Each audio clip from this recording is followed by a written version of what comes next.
नमस्कार, मु कविता। आज यह सुंदर भिडियो को आपण मानक स्वागत।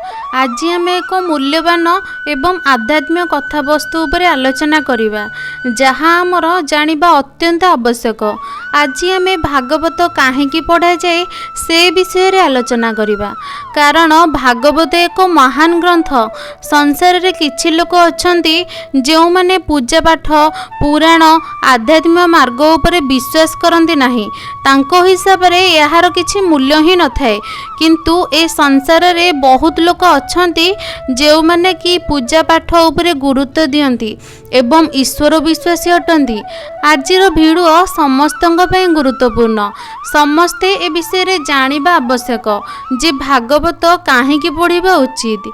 प्रत्येक दिन भागवत पढ़िबा उचित। कुहा जाए जे अष्टादश पुराण रे सार श्री भागवत नाम जहार। यह भागवत रे लेखा होइछि आज्ञा। 18 गोटी पुराण पढ़िबो जेतिकी पुण्य मिली थाए, भागवतर गोटे अध्याय पढ़िले सेतिकी पुण्य मिली थाए। हाँ आज्ञा, यह निराट सत्य। किंतु किछि लोक अछंती जीवन सारा पूजा पाठ पुराण रे मन देबे नाही, भक्ति करिवे नाही, किंतु मरिबा अवस्था रे कुहा जाए जे मुंड पाखरे टिके भागवत पढ़ी दियो जे मुक्ति मिली जिवो। आज्ञा, मनरे भक्ति नथिबो किंतु मरिबाकू जाउथिबा लोक को शांति मिलिबा दरकार। आज्ञा हाँ, यह सत्य जे भागवत पढ़िले मुक्ति मिली थाए। जदि मुक्ति मिलिबो तेबे जीवनर एते समय आमे बितेई देउचे, किंतु सेही समय रु टिके बाहर करी कोन भागवत पढ़िबा उचित नुहे कि? आज्ञा, भागवत पढ़िले मन शांत रुहे, आउ मन शांत रहिले दिन भी शांत रे चलिबो। आउ जदि दिन शांत रे चलिबो तेबे आम जीवन परिवर्तन होई जिवो। आम जीवनर मार्ग जदि ठीक थिबो तेबे आमे सबु बेले खुशी रे ही बंची परिबा। भागवत को एक साधारण बही भाबुछंती कि? आज्ञा ना, व्यासदेव भागवत लिखिछंती। से असाधारण शब्द रे अमूल्य ज्ञान सबु वर्णना करिछंती। एहा साधारण पुस्तक नुहे, बरम एहा भगवानकर आशीर्वाद। जेउठी भगवानकर सत्ता थाए ताकू भागवत बोली कुहा जाए। जे कुहा जाए भारे भाव, गरे ज्ञान, बरे ब्रह्म, तरे तत्व। ब्रह्मकर तत्व जेउथरे जणा जाए ताहाकू भागवत बोली कुहा जाए। जेउथरे ईश्वर को चिन्हिबा, तांको ज्ञान मार्ग रे जीवा पई जेउ तथ्य अछि ताकू ही भागवत बोली कुहा जाए। प्रथमे आमे जानिबा जे भागवत काहेकि सृष्टि होइथिला एवं कोन पई सृष्टि होइथिला। सेथिपाई आमको भागवत सृष्टि हेबार पूर्व कथा विषय रे टिके जानिबाकू पड़िबो जे सुकदेव परीक्षित राजा को केउ ज्ञान देइथिले एवं परीक्षित राजा सुकदेव को कोन पचारिथिले। जेतेबेले राजा परीक्षित सुकदेव को कहिले जे हे महर्षि, मोर 7 दिन मध्य रे सर्पदंशन रे मृत्यु होई जिवो, कारण मो उपरे अभिशाप अछि। एक कथा सुनी सुकदेव कहिले, हे राजा, तुमर मृत्यु हेबो? तुमे मरिबो? किए कहिला तुमर मृत्यु हेबो बोली? तुमे तो शरीर नुहे, तुमर किपरि मृत्यु हेबो? सेतेबेले परीक्षित राजा आश्चर्य हेले एवं सुकदेव तांको बुझाइबा पई अनेक अमूल्य ज्ञान देइथिले। एवं प्रथमे से कहिले जे हे राजा, तुमर मृत्यु हेबोनी। तुमे काहेकि भाबुछ जे तुमर मृत्यु हेबो बोली? बरम तुम शरीरर मृत्यु हेबो। तुमे तो स्वयं आत्मशक्ति, तुमर किपरि बा मृत्यु होई परिबो?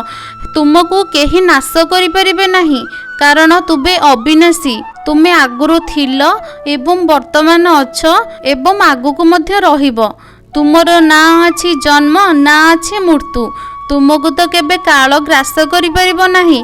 जदि मृत्यु हेबो तेबे एही भौतिक संसार रे माया मोहरे पड़ी रहितिबा शरीरर मृत्यु हेबो। सर्प तुमको दंशन करिबोनी, सर्प ए शरीर को दंशन करिबो, तुमको नुहे। एही परि भाबरे अनेक ज्ञान देबा परे परीक्षित राजा बुझी पारिथिले जे मोर मृत्यु हेबो नाही, बरम शरीरर मृत्यु हेबो।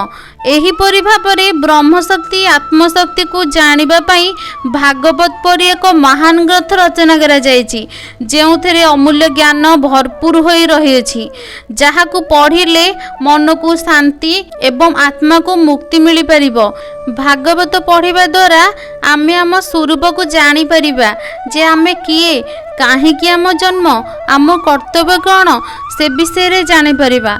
एही तत्व को जानिबा पई भिन्न भिन्न अर्थरे भागवत रचना करा जायछि। एहाकू पढ़िबा एवं सुनिबा द्वारा पुण्य मिली थाए। जे भागवत पढ़ी थांती तांको पाखरे भगवान सबु बेले रही थांती। भगवान ताकू विपद समय रे ताकू साहा हुअंती।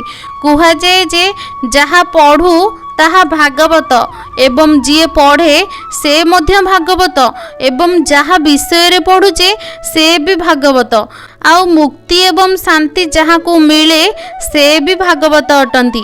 जहाँ को आमे पूजा करुचे से भी भागवत। आज्ञा एहा परा भावर तत्व भागवत प्रत्येक दिन सकाळे संध्यारे भागवत पढ़ंतु मन भावरे खेली जीव। आज्ञा भागवत पढ़िबा द्वारा आपण जानी परिबे जे आपण शरीर नुहे आपण मन नुहंती कि आपण इंद्रिय भी नुहंती बरम आपण सेही आत्मशक्ति जहार सृष्टि नहीं कि विनाश नहीं। भागवत पढ़िबा द्वारा जीवजंतु को प्रति दया भाव जागृत हेबो एवं सेतेबेले बुझी परिबे जे ए संसारर प्रत्येक जीवंग भितरे एक आत्मशक्ति अछि एवं आम ए संसार रे किछि कर्तव्य अछि जहा आमको करिबाकू पड़िबो।